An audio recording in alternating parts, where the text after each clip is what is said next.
In truth, there exists a present problem with the criminal justice system as it directly relates to the Sixth Amendment and the fact that not all criminal defendants receive such fair treatment and protection by the government.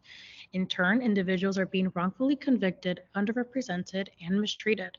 Particularly, there exist present disparities and injustices experienced by individuals within the criminal justice system in which are perpetrated by such societal bias and prejudice where indigent criminal defendants of color are subsequently having their Sixth Amendment rights violated.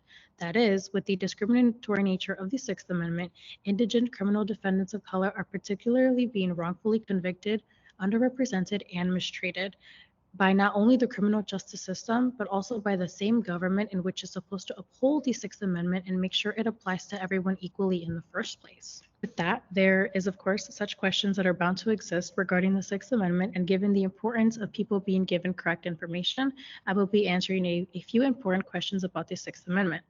Due to the existing injustices faced by indigent criminal defendants of color, it is important to first have the proper knowledge on the topic before anything can be done to create an impacting change. So for starters, what is the Sixth Amendment? According to the Sixth Amendment, in all criminal prosecutions, the accused shall enjoy the right for a speedy and public trial by an impartial jury of the state and district wherein the crime shall have been committed, which of the accusation to be confronted with the witnesses against him, to have compulsory process for obtaining witnesses in favor, and to have the assistance of counsel for his defense. And so to break this down even further, the guarantees of the Sixth Amendment for all criminal defendants are as follows. Criminal defendants have the right to a public trial without unnecessary delay, the right to a lawyer, the right to an impartial jury, the right to self-representation in court, and finally, the right to know their accuser, the nature of their charges, and evidence against them. In providing such rights to criminal defendants, the Sixth Amendment ensures that individuals are not being wrongfully convicted, misrepresented, and mistreated. However, now knowing the very discriminatory nature of the Sixth Amendment, such rights are clearly not fairly applied to indigent criminal defendants of color specifically. Second, why was the Sixth Amendment written? The Sixth Amendment was first written in response to the perceived unjust abuses and injustices that were occurring during criminal trials throughout the earliest of years in the United States. In turn, the Sixth Amendment was ratified on December 15, 1791. Of course, the Sixth Amendment was first created out of a desire to guarantee that all criminal defendants in trials were receiving fair protection and treatment by the government itself.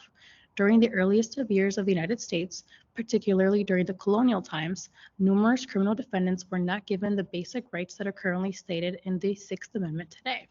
In other words, trials often took place in secret and defendants had very limited access to legal counsel and representation, where defendants were not even afforded the basic rights of calling out for witnesses to testify in their defense.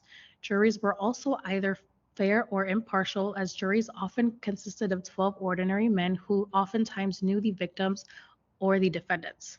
Subsequently, trials resembled screaming matches where both defendants and the victims argued back and forth. Why is the Sixth Amendment seen as a positive right? The Sixth Amendment is considered to be a positive right because under the meaning of equality, it suggests that the Sixth Amendment right to legal counsel equally applies to all individuals, where therefore the government is obligated to treat every individual fairly. Similarly, the same thing can be said about the other rights that the Sixth Amendment guarantees, such as the right to a public trial without unnecessary delay, the right to an impartial jury, the right to know your accuser, nature of charges and evidence against you, and finally, the right to self-representation in court. As stated by the Sixth Amendment itself, it allows for positive rights as the government is not only obligated to provide individuals with such rights, but it further needs to ensure that the rights listed by the Sixth Amendment are being fairly applied to everyone. In the instance that the government were to deprive its citizens of these rights, it would be such an infringement of their life and liberty, in turn leaving the government to test the legality of its actions, as again, the government is obligated to protect all criminal defendants under the Sixth Amendment.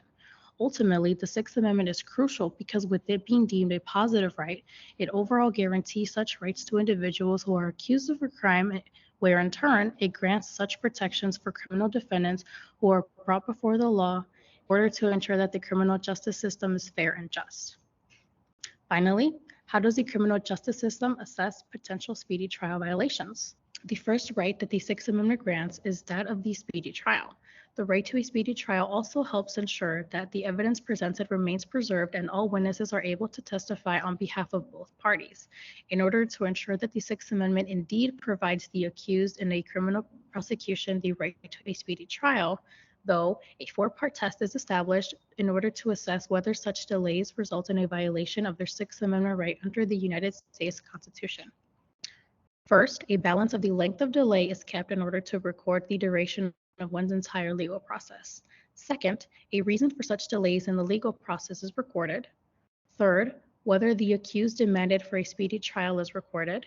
And finally, any potential prejudices towards the accused from the delay is recorded. And with the use of this four-part test, the government and the criminal justice system in itself ensures that individuals are not being deprived of their Sixth Amendment right to a speedy trial.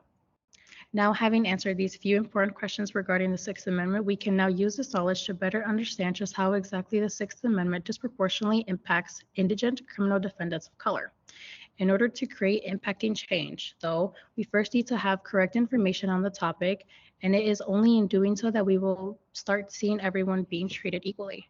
Remember, be the change that you want to see in the world, and in taking it one step at a time, will we only be able to create everlasting change that impacts us all.